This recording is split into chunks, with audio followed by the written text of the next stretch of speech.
আমের চিপস তৈরি করে সাড়া ফেলেছেন গাইবান্ধার গোলাম কিবরিয়া বিশ্বাস। নিজ বাগানের আম দিয়েই চিপস তৈরি করছেন তিনি। কিবরিয়া বলেন, আমের দাম না পেয়ে এ ব্যতিক্রমী উদ্যোগ নিয়েছেন। 2019 সাল থেকে নিজ গ্রামে ফল ফসল চাষ করছিলেন কিবরিয়া। চলতি মৌসুমে 2 বিঘা জমিতে 22 জাতের আম চাষ করেছেন। ফলনও হয়েছে ভালো, কিন্তু বাজারে আমের দাম কম থাকায় কিছুটা হতাশ করে তাকে। থেমে থাকেননি কিবরিয়া। ডিহাইড্রেটর মেশিনে আম শুকিয়ে তৈরি করছেন চিপস। প্রক্রিয়াজাতকরণের মাধ্যমে আমের স্বাদ সারা বছর ভোক্তাদের কাছে পৌঁছাতে চান কিবরিয়া। এতে কৃষকরাও পাবেন আমের ন্যায্য দাম। দেশের বাজারে সফলতা মিললে আন্তর্জাতিক বাজারে রপ্তানির পরিকল্পনা রয়েছে তার। আমার উৎপাদিত পণ্যের আমি ভ্যালু এডিশন করব, ফার্দার প্রসেসিং করব, ফার্দার প্রক্রিয়াজাতকরণ করব।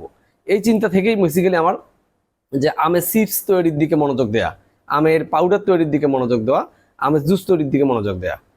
তো এর ধারাবাহিকতায় আমরা অনেকগুলো পণ্য অলরেডি আমাদের এই মেশিনের মাধ্যমে প্রস্তুত করছি।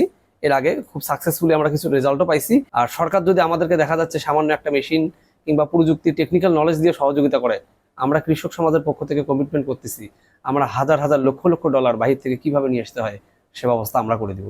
কিবরিয়ার এমন ব্যতিক্রমী উদ্যোগকে স্বাগত জানিয়েছে জেলা কৃষি বিভাগ। পরিদর্শনের পর প্রয়োজনীয় সহযোগিতার আশ্বাসও দিয়েছেন এ কর্মকর্তা। সে ভালোভাবে করতে পারে, আমাদের ধারণা এটি আম শিল্পে ভালো ভূমিকা রাখবে।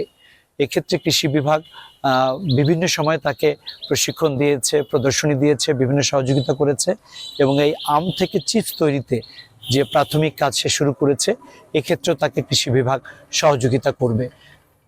যদি এই কাজটি সফল হতে পারে সে, কিংবা আমরা যদি সফল হতে পারি সকলে মিলে, তাহলে এটি আম শিল্পে ভালো ভূমিকা রাখবে, আম চাষিদের অর্থনৈতিক উন্নয়নে এটি ভালো ভূমিকা রাখবে।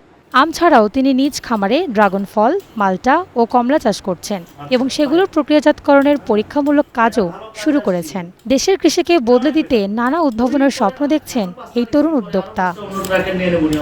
Ishrat Lubna, star news.